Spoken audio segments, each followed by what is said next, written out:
கடை கோட்டராணி கைவீசி வந்தாள்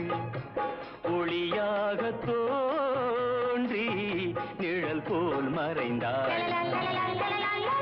நிழல் போல் மறைந்தாள்